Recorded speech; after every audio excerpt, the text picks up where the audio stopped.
गरीब मेहंदी ब्लाउज वाली सास। सविता एक अधेड़ उम्र की औरत है जिसका पति रामलाल भी अब बूढ़ा हो गया है, लेकिन बेचारे दोनों खुद का पेट पालने के लिए बुढ़ापे में भी काम करते हैं।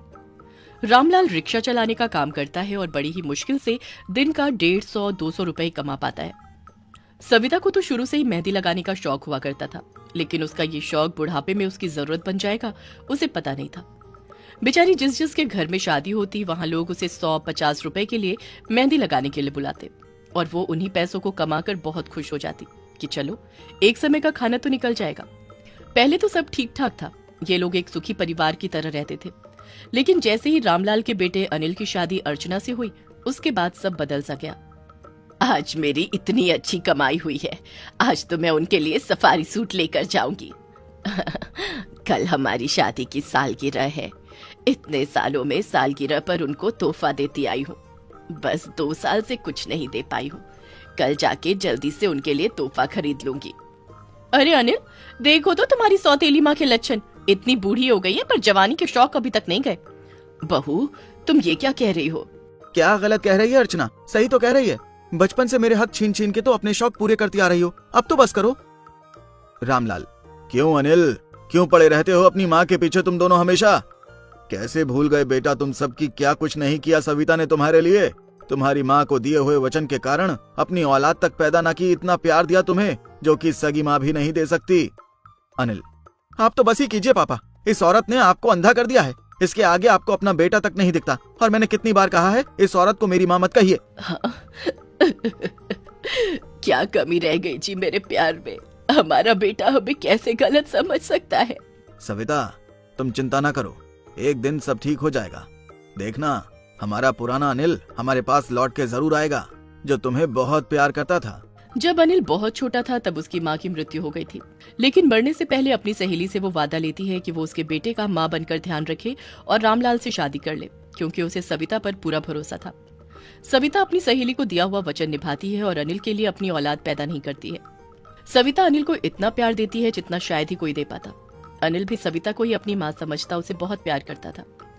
पर जैसे ही 2 साल पहले अनिल और अर्चना की शादी होती है, सब कुछ बदल जाता है। अर्चना अनिल को सविता के खिलाफ भड़का कर उससे दूर कर देती है। जिस सविता और रामलाल ने अनिल के लिए इतना कुछ किया और जिन्हें बुढ़ापे में अपने बेटे और बहू की जरूरत थी, वो उनके खिलाफ खड़े थे और खुद को पालने के लिए उन्हें बाहर जाकर काम करने के लिए मजबूर करते हैं। फिर एक दिन की बात है, एक दिन मेघना नाम की एक मॉडल को बहुत बड़ी पार्टी में जाना था। फिलहाल तो मेघना छोटे मोटे प्रोजेक्ट करती थी, लेकिन हमेशा से मेघना एक सुपर मॉडल और बहुत बड़ी एक्ट्रेस बनना चाहती थी। वो चाहती थी कि वो एक सितारा बनकर सभी की आंखों में चमके। आज का दिन मेघना के लिए बहुत खास था। इस दिन का उसे बरसों से इंतजार था। मेघना ने रामलाल का रिक्शा बुक किया। कहाँ जाना है मैडम? अंकल, आप मुझे चांद होटल में छोड़ दीजिए। ठीक है मैडम, आप चिंता ना करें, बस 30 मिनट में पहुँचा दूंगा।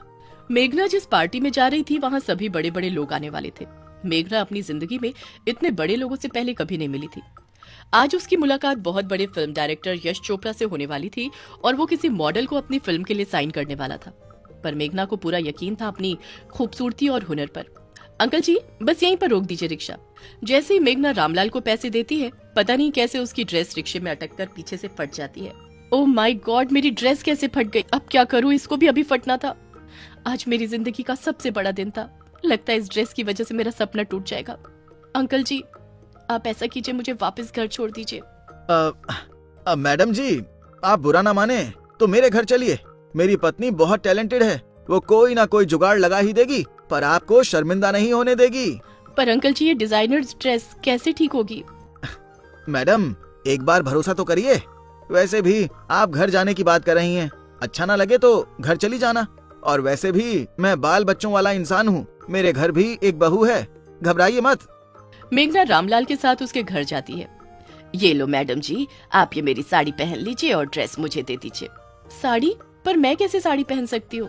आप बिना किसी संकोच के ये साड़ी पहन सकती हैं। बिल्कुल नई साड़ी है, मैंने अभी एक बार भी नहीं पहनी। अरे नहीं आंटी, ऐसी बात नहीं है। फिर मेघना सविता को अपनी ड्रेस उतार कर दे देती है और खुद उसकी साड़ी पहन लेती है। थोड़ी देर बाद सविता वो ड्रेस मेघना को लाद कर देती है। ओह माय गॉड आंटी, ये क्या किया आपने? माना मैं मॉडल हूं, पर मैं इतने अश्लील कपड़े कभी नहीं पहनती। आपने तो बैक से भी इतना काट दिया और फ्रंट से भी इतना डीप नेक कर दिया। आप भरोसा रखिए मैडम, एक बार पहनिए इस ड्रेस को, आगे देखो मैं क्या करती हूँ। सविता अपने हाथ की कलाकारी मेहंदी से मेघना का ऐसा ब्लाउज बनाती है कि मेघना देखकर ही हैरान रह जाती है। अरे वाह आंटी, आपने कितना अच्छा डिजाइन बनाया है, मैंने तो ऐसी कलाकारी आज तक नहीं देखी। Thank you so much aunty. फिर रामलाल मेघना को पार्टी में छोड़ देता है, जहाँ सभी मेघना के मेहंदी वाले ब्लाउज को देखकर हैरान रह जाते हैं। Wow, you looking so beautiful and hot. जहाँ पार्टी में आई हुई बड़ी बड़ी मॉडल्स यश के आगे पीछे घूम रही थी फिल्म हासिल करने के लिए, वहीं मेघना के एक ही ब्लाउज की वजह से यश उसे अपनी फिल्म के लिए साइन कर लेता है। आंटी आंटी आंटी आज मैं बहुत खुश हूँ, आज मेरा सपना पूरा हुआ और वो भी आपकी वजह से। आज मुझे इतनी बड़ी फिल्म मिल गई, ये लीजिए आंटी आपकी कमाई के पैसे। अरे अरे नहीं नहीं मैडम जी, मैंने इन पैसों के लिए आपकी मदद थोड़ी की थी। आंटी जी ये तो आपको लेना ही पड़ेगा, और आगे साथ में जो काम करना है हमने आज से आप मेरी परमानेंट डिजाइनर हैं और आपको अब से अलग अलग मेहंदी ब्लाउज बनाने हैं। आपको पता है लोग कितने पागल हो गए, मार्केट में आपकी कितनी डिमांड हो रही है और मैं मेहंदी ब्लाउज वाली मॉडल के नाम से जानी जा रही हूँ। वो सब तो ठीक है, पर इतने सारे पैसे मैं कैसे ले सकती हूँ। मेघना सविता को अपनी परमानेंट डिजाइनर रख लेती है। आए दिन मेघना को बड़े बड़े प्रोजेक्ट मिलने लगे, जिससे सविता की बहुत कमाई होने लगी। इस बात का जब सविता की बहू अर्चना को पता चलता है तो वो बहुत जल्द भुन जाती है। इस बुढ़िया का तो कुछ करना ही पड़ेगा, जब भी इसका कुछ बुरा सोचती हूँ तो इसके साथ हमेशा अच्छा ही हो जाता है। अब इसका परमानेंट इलाज करना पड़ेगा। बड़ी आई इतनी बड़ी मॉडल के डिजाइनर बनने वाली, तुझे तो मॉडल तो क्या किसी की मेहंदी लगाने के काबिल भी नहीं छोड़ूंगी। दूसरी तरफ अनिल का काम अच्छा नहीं चल रहा था। वो बड़ा कमाने के चक्कर में जुआ खेलने लगा। 3-4 गुंडे बाहर अनिल को मार रहे थे, तभी सविता देख लेती है। अरे छोड़ो छोड़ो, मेरे बेटे को क्यों मार रहे हो? इसे तो हम मार ही डालेंगे, इसने हमारे 5 लाख रुपए देने हैं। कितने दिनों से हमें टाल रहा है। अगर पैसे नहीं थे तो जुआ खेलने को किसने कहा था इसको? मुझे माफ कर दो भाई, मेरे पास इतने पैसे नहीं है। मैं तुम लोगों को पैसे दे दूंगी, पर मेरे बेटे को मत मारो। सविता को मेघना से जितने भी पैसे मिले थे वो सारे उन गुंडों को दे देती है। उधर अर्चना को पता था कि आज मेघना का बहुत बड़ा मॉडलिंग इवेंट है और सविता उसका मेहंदी ब्लाउज बनाएगी, इसलिए वो मेहंदी के कोन को खोलकर उसमें मिर्ची पाउडर मिक्स कर देती है। जैसे ही सविता मेघना को वो मेहंदी कोन लगाती है और मेघना इवेंट में जाती है, मुझे इतनी जलन कैसे हो रही है। वो जलन मेघना को बढ़ती जाती है, उसकी पूरी स्किन जल जाती है, पूरा इवेंट खराब हो जाता है और मेघना बेहोश हो जाती है। डॉक्टर मेघना को बताते हैं कि मेहंदी में मिर्च पाउडर मिलाया गया था। आज मेरा बदला पूरा हुआ। इतने समय से मैं जो करना चाहती थी ना, आज वो एक ही झटके में हो गया। ऐसा क्या हुआ? अर्चना अनिल को सारी बात बताती है कि उसने क्या किया। अनिल अर्चना पर बहुत गुस्सा होता है और उसे थप्पड़ मारता है। पागल औरत, ये तूने क्या किया? क्यों जी, मैंने ऐसा क्या किया? आप भी तो यही चाहते थे ना? हाँ चाहता था, पर अब नहीं। तुमने मुझे भड़का भड़का के जिस माँ के खिलाफ कर दिया था, उसी माँ ने आज मेरी जान बचाई। जो तुम मुझे आज जिंदा देख रही हो ना, उसी माँ की वजह से है। फिर थोड़ी देर में पुलिस सविता को गिरफ्तार करने पहुंचती है।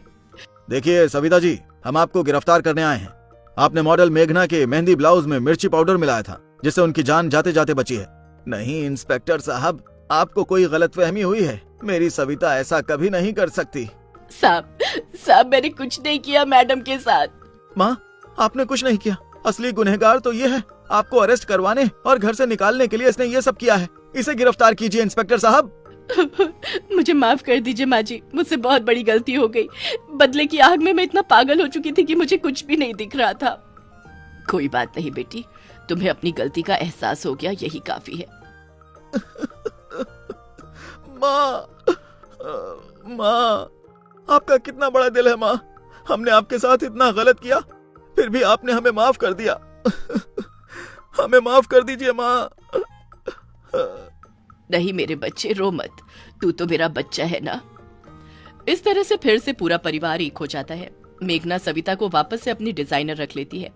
सविता की मेहंदी लगाने में उसकी बहू अर्चना भी मदद करती है। अगर आपको हमारी ये वीडियो अच्छी लगी तो प्लीज़ हमारे फेसबुक पेज को लाइक, शेयर, कमेंट और फॉलो ज़रूर करें।